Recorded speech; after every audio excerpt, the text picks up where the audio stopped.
and his family. First thing first, turn cell phones off. Cell phone goes off in here, $100. It's $5 if it goes off in one of our meetings. It's $20 if it goes off in a bigger meeting. It's $100 if it goes off during Celebration of Life.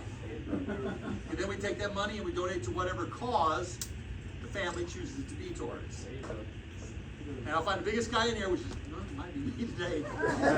I'll be looking for you. Actually, I'll send some little guy. I'll send Terry Zarutsky after you. He's tough. I'll send Terry after you. He'll hound you until you pay. We have Kip Warner is my assistant chaplain. He's stepping in today. Our chaplain is out of town. Kip, would you please come up with the opening prayer?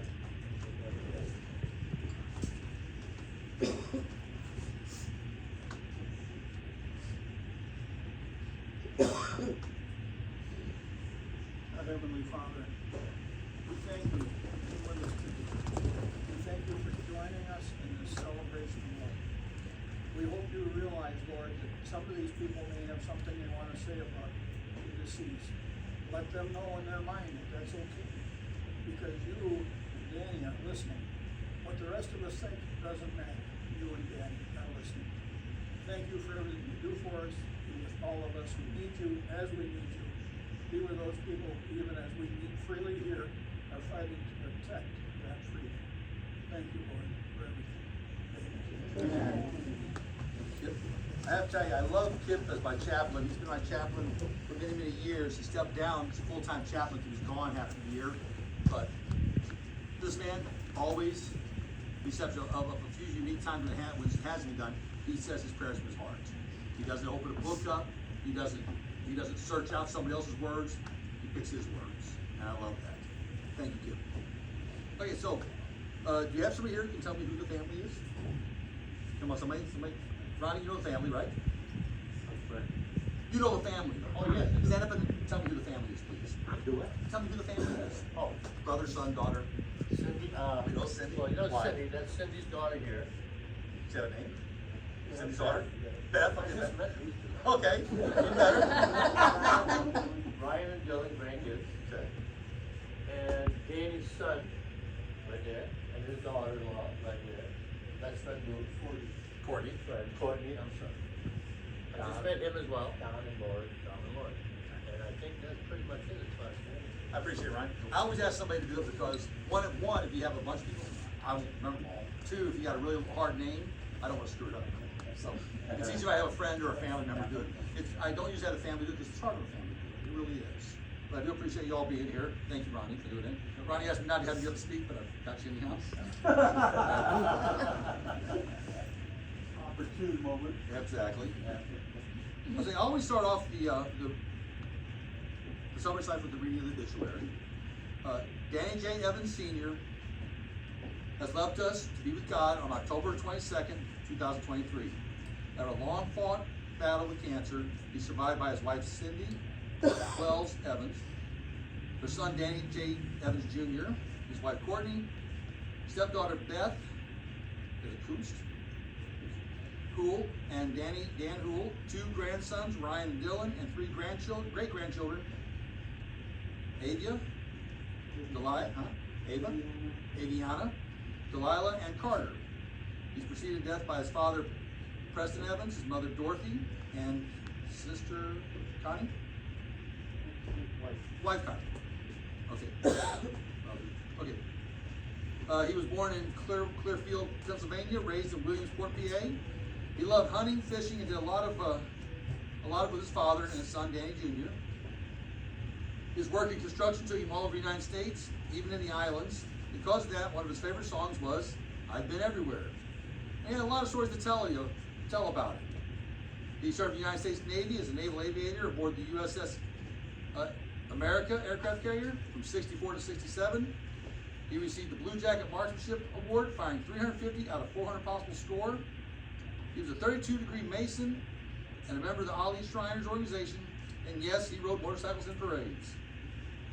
He drove race cars, and one of his sponsors was Harlan Sanders, also known as Colonel Sanders.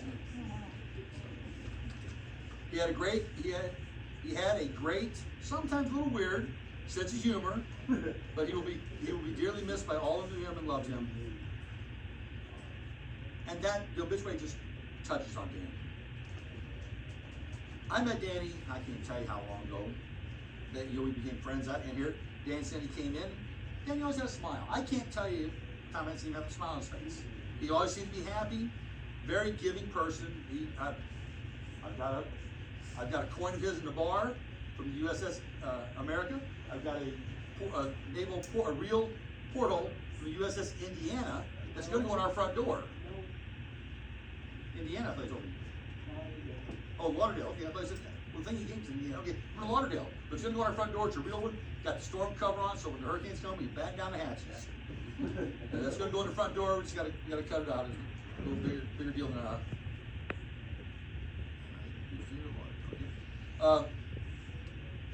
he used to work decommissioning ships, and that's kind of how this porthole came. I guess he collected a couple of them. She says, look, they're under your bed. Can't we give at least one of them away to the post? They were under your bed for how long? A while. A while.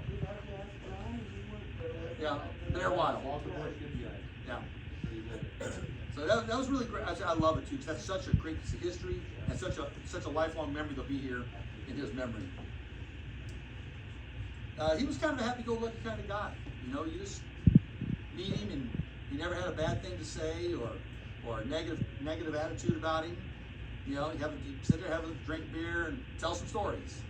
You know, it was awesome. You always bet if you were having a bad day, you go sit down next to Danny, it'd brighten your day up. Your day wouldn't be near as bad. And it was really, really nice. He'd been sick for quite a while, and we hadn't seen him very much. And every time she showed up once in a while, I'd ask, "How's Danny doing?" "Well, he's having a good day," or "Well, he's having a bad day." It was so amazing that he made our Roaring 20s party. Yeah. Suit and all, as you see right here on the front. I'd say he was happy, enjoyed that party. I went back and talked to him. It was so awesome getting to see him out. And I'm very, very happy for the family and for the Poston friends that that's one of his final memories that was very, very happy. He was so happy that night. Yeah, he was. Yeah. I mean, they got to dance together, they got to drink together. You know, it was a fun night. What I didn't know was I didn't know that Danny was a Shriner. And I think about this. My grandfather's a Shriner, and he was way up like Danny. He was way up in the food chain. I got his ring, and my grandma says, "Here's his ring. You can wear it." I said, "No, I'm not a Shriner. I cannot wear this ring. And if I was a Shriner, I couldn't wear that ring because I'm not there." But every time I think about my grandpa, who was much like Danny, he was just a fun, loving guy. I show him fond memories of things like Danny did. You know, Grandpa was always telling jokes, always smiling. You know, well, I think of that damn song by Ray Stevens, the Shriners Convention. Oh no. Well, Danny, how'd you get that new motorcycle up there in that high dive? And says, now we got to change the secret code. What? Well, that little redhead running across there with your beanie on, with your fez on. I know it's my fez. Well, you're the only one got a beanie on your fez. That was my grandpa, and I swear that was Danny. You know, and Grandpa rode the Shriners things. You know, and he taught me things like I'm sure Danny taught you, how to hotwire a bike. How to fix the bike when you crashed it. But I learned so much from my grandfather about the Shriners. It's such a respected organization. It's such I don't know why he never drugged me into it, why he never got me involved in it, but he didn't. And he used to tell stories about the Shriners would go up to the hospital, Children's Hospital, and they would tell him, if you ever heard a story, you go up there, you wear your fez. The very first thing the people who help you take, do not give your fez to one of the kids. What always happens? There's some kid run down the hallway with your fez on. And they're like, wait. No, don't just chase them down later, get it back. But they tell them all not to, but they do because they love the kids. They love what they're doing. They work so hard for so many great causes. It's such an honorable organization to be in. And I didn't know that about him until, sadly now. You know, I would like to have heard stories from him before. Because they huge. Shriners have some of the best stories. And not just the Shriner Convention stories. They have some really good ones. Like I say, you know, there's so much you can say about Danny. I'm hoping you guys can share some stories with us. I love hearing stories that we don't hear, like the Shriners thing. The portal, that's really, I had Indiana, I was sure of that, but it's Fort Lauderdale. I've got the paperwork at home still. You know, Danny will be in this post forever. Long after I'm gone, once the post disappears physically, his coin will be in the Navy section. His porthole will be on the front door, and he will always be here. You'll be able to walk in and say, I knew the guy who gave us that porthole. You know? He sat right down here by the Navy, and he always said the Navy section. I don't think you, hardly ever, if you had a choice, you always said the Navy section. I don't know. So much of Navy guys. a little bit of favoritism there, I think, maybe. Just maybe. All right, so, not for, do we have, you here like to share a story? Well, I can tell you about this, all we shrine, you have to be a master mason before you can be a shrine, and you have to join the 32nd degree Scottish Rite or the George Rite. Uh-huh. So Dad was a master mason, he was a 32nd degree Scottish Rite, and then he joined the Holly Shrine. So you could wear your grandfather's ring if you become a master mason. If I was to become, exactly. Yeah, that's a lot of work. I remember my grandfather was so involved. There's a lot of memorization. Yeah. And, but it's worth it. And it's not cheap. Yeah, I remember my grandfather, some of the stuff he did, just the money he just rolled out because it was a good cause. He so believed in it. Well, yeah, I mean, yeah, the Masons, they raise a lot of money for different charitable organizations, as the Scottish Rite does, and as the Shrine does. But yeah, I remember, when I was a kid, he wore that on his head. I always wondered what was up with that funny looking hat where he rode this little red army motorcycle. I didn't know anything about Shriners, but I knew there was a motorcycle, so I think I asked for a motorcycle every birthday and every Christmas and Right. after. And my mom would always chime up from the other room, "Look at this." So I never did get the motorcycle. That's it. That's the only dangerous thing Danny ever put you involved. So I got involved in masonry and George Wright and the shrine after I figured out how to adopt that place. And it's a whole process you have to go through, so I wanted to do that for him. That's Just awesome. a little more for myself, so yeah. So I joined the Masons and then George Wright. Following your dad's footsteps cannot be a bad thing. No, it's No, it's gonna. What I knew of him, he did a lot of good in his life. I've talked to people who know him. I see the family. I see the friends that hear them. I don't know anybody can say anything bad about him. Other some people may be like, oh, Dad had a temper. Well, he might have. We never saw it. Except it doesn't be fine. Unless you have That's right. to work for him. Yeah. You have to work for him. I saw Danny one thing. The only time I saw Danny kind of upset was, hey, don't be so close to the fire. You've been drinking too much. Oh, and you haven't? That's in the backyard of the house. I told him out of a fire one day. It happens. Another thing that I have in common with Danny, he pulled out of a fire. Yeah.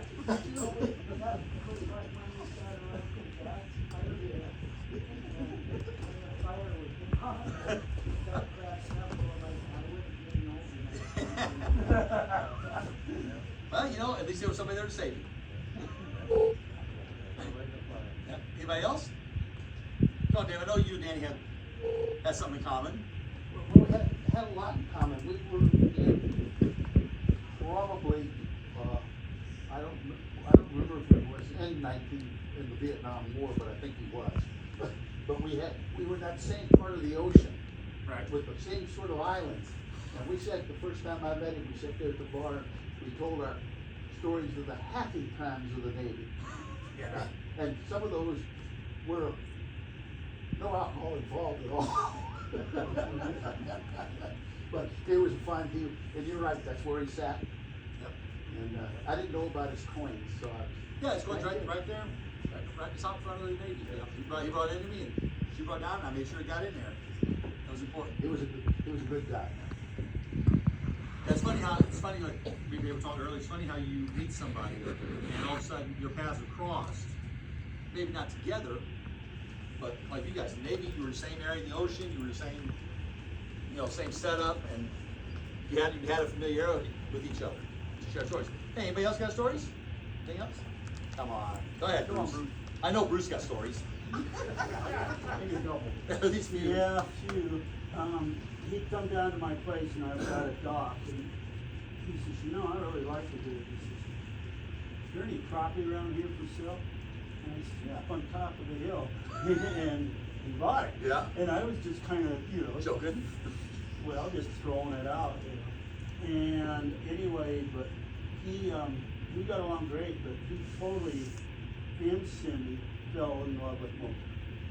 And we never had a story that somehow she didn't What involved in? get into that story.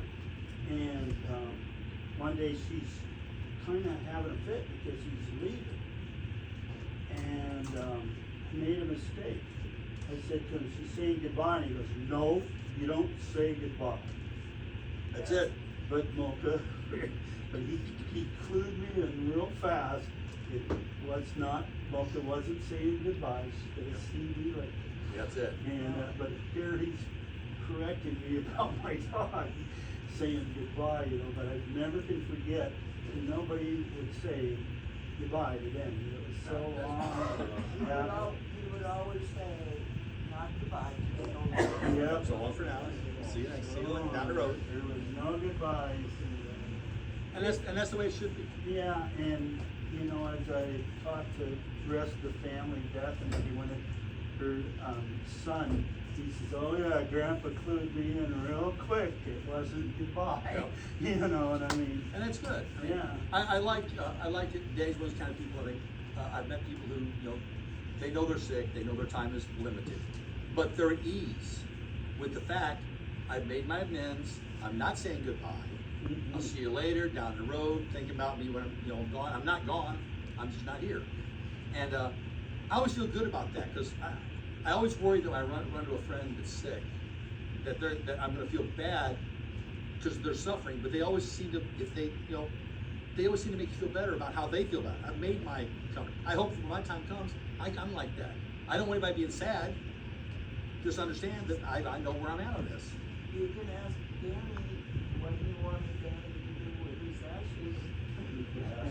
He wanted to be put in trade winds, that's what he said, so he could go all over the world. Hey, Put it in a no. bucket with a big fire rocket. Yeah. And make sure it works, because if it doesn't, I'm gonna be a splat on the road.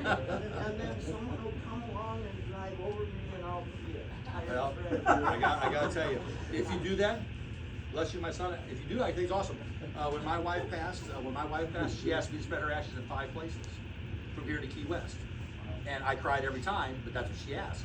And now when I go to Key West, I always stop at those 5 places and have a drink. And that was what she wanted. It killed me, but that's what she wanted. If that's your dad wants, if you can make it happen. I'm gonna go and get the biggest mortar that fan of fireworks makes, and I'm gonna put some of his ashes on top, and we're gonna send it. And being a trade winds would be the perfect place for him. Right, where you want. That's where you want to be, all over the world. And it's awesome. He talks about raising. Good rocket. No splat rockets. Talking about making amends, I apologize for shooting my father. When I was 8 years old, he bought me my first shotgun. He was a Belgian in Georgia. He said, set me down on the edge of this peanut field. He walked all the way up and around, and he came back across and stood directly across me, about 100, 110 yards away. Well out of range. Just a little bit out of range. And sure enough, here comes this lone dove flying. Flying down the middle of this peanut field, and I wanted to make it loud, so I pulled up on it, put a bead on it, and I followed it. And when I pulled the trigger, I seen him go, no! Put his hand over his head and turned his shoulder to me. So I thought I was in for the ass whooping a mile away. That was the first time I ever shot that gun, and I had to shoot my dad. Make it worthwhile. Yeah, later that night, we were sitting at the kitchen table, and my mom was pulling like 3 pieces of lead shot out of his shoulder. He just sat there and grinned at me the whole time. And I never did get that ass whooping, but it was a pretty valuable lesson. Yeah. on to save. And a memory. Yeah. Nobody died. Right. And you got a memory. Yeah, just a little shot. Yeah, it's funny how strange things like that happen. You know, my grandfather like Danny took me hunting a lot, and we went duck hunting one time, and we were too close to somebody, and we're sitting in a boat, and all of a sudden the boat's being pelted with pellets. You know, so yeah. Another good one about pheasants. Pheasants all, you know, so, yeah, he was doing some work over in Glenholm. Is that the name of the place in South Dakota? Or North Dakota? Anyway, he was up there doing some work. He called me and asked me if I could go pheasant hunt. So I'm like, yeah, sure. And this guy he was working for had like 450 sections of land, and I'm not sure how many acres were in the section, but there was a lot. And we get out of the truck, and there are pheasants everywhere. You know, so I never seen this before, so I just, you only get 3.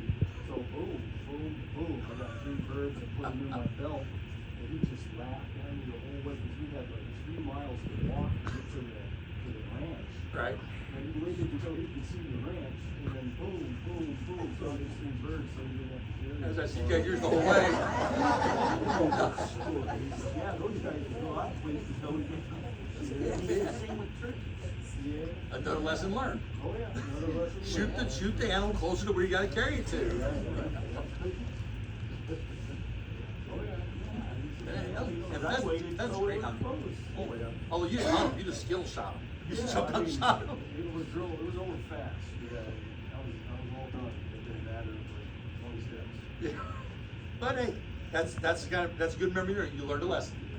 You know, so shoot dad, he survived. Shoot the animals closer to where you got to carry them to. I remember when he had his first race car. It wasn't the one that was in the picture. It was a black Ford, I think, like a 46. And I was still in diapers. And I remember crawling around on the garage floor while he worked on his car. And when we were at the track one day, he picked me up and stuck me through the passenger window. So I stood there on that bare metal floor. And he crawled through the driver's side and put me on his knee, and he flipped the switch and he said, push that button.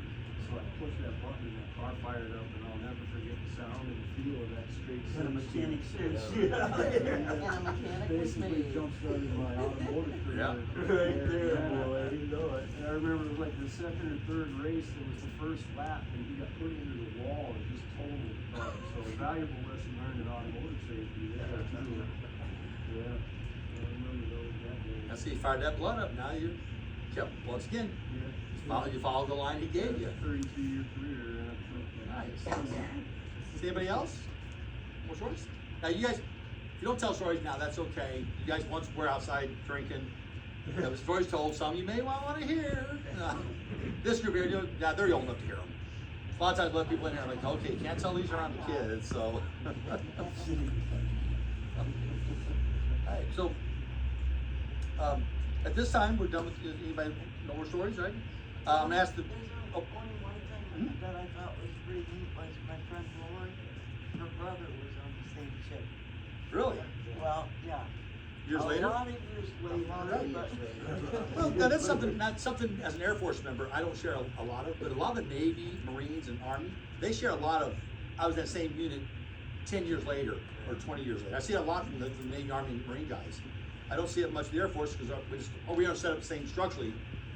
I mean somebody was in my unit, or was in the base where I was at, but not on the ship, not in the battalion, not in the, the group. So I- That's really cool.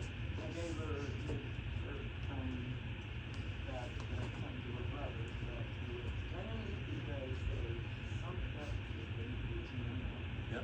Yeah, it's a diving reef now. well,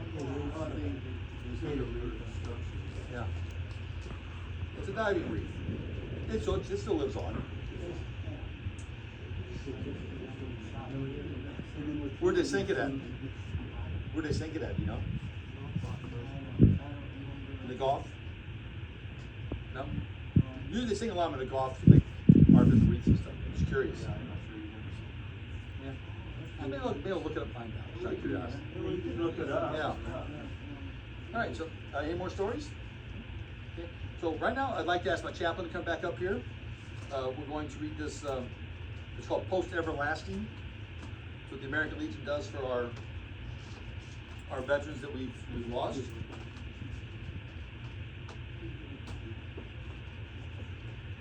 Resolution. Whereas it has pleased Almighty God, the great commander, to summon to the immortal legions our beloved comrade, Danny J. Evans, Jr. I put Junior, I probably did. My fault. It's a J here, sorry. My fault, sorry. I hope you're doing okay.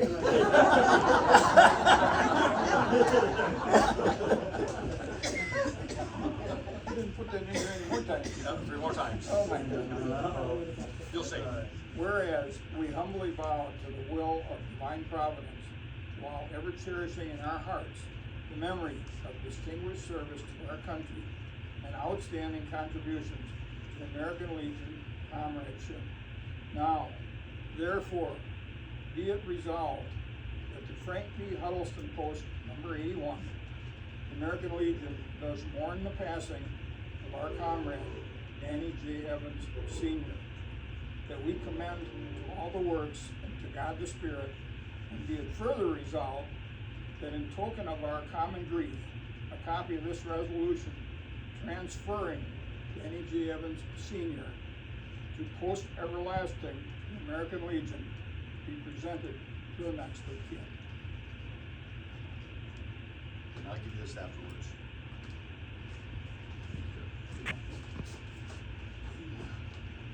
Sorry about the junior part up. That's okay. Late last night, I guess. I will correct that, Tony. All right, in closing, a couple things.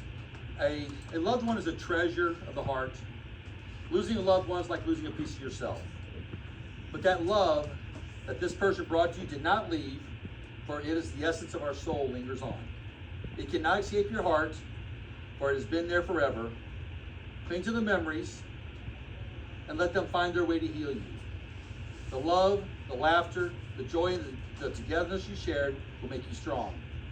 You come to realize that your time together, no matter the length, was meant to be, and we're blessed to have had such a precious gift of love in our life. Keep your heart beating with the loving memories and trust in your faith to guide you through. Know that though life moves on, the beauty of love stays behind to embrace you. I think it's such an important message. Always remember, we die twice in life. Honor guard. 10 hut. Port arms. Ready. Aim. Fire. Ready. Aim. Fire. Ready. Aim. Fire.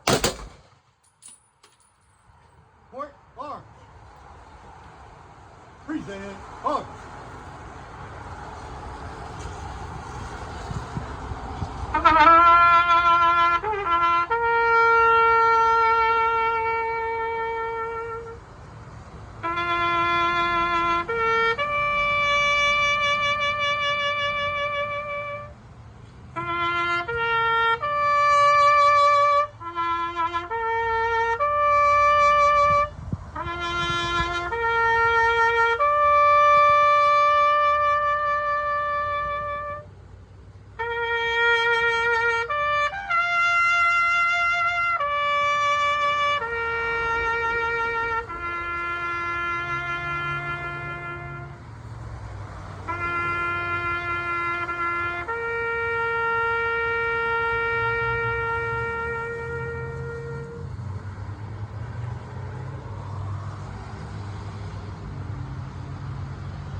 Order up. He says there was wet and cold. Miller Lite draft. Miller Lite, okay. Draft. Draft. Was it draft? Now if you're buying, Because you were saying a shot of beer. I'm like, no, that ain't gonna work. That's not enough. we drink around. That's like a sip.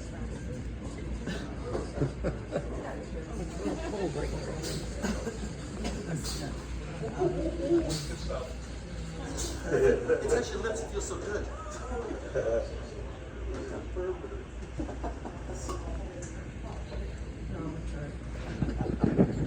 Okay, everybody got something?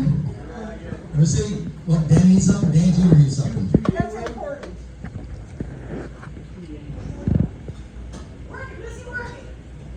Run! So she got nice areas. Run, Missy, run! She's our mystery bartender. No, Danny. All right, everybody got something to drink? All right. In memory of Danny, thank you all for all your support of the family, all the love that we gave back to Danny, and all the love that Danny gave us. Here's to a good man, good father, good husband, good American. God bless. Yes.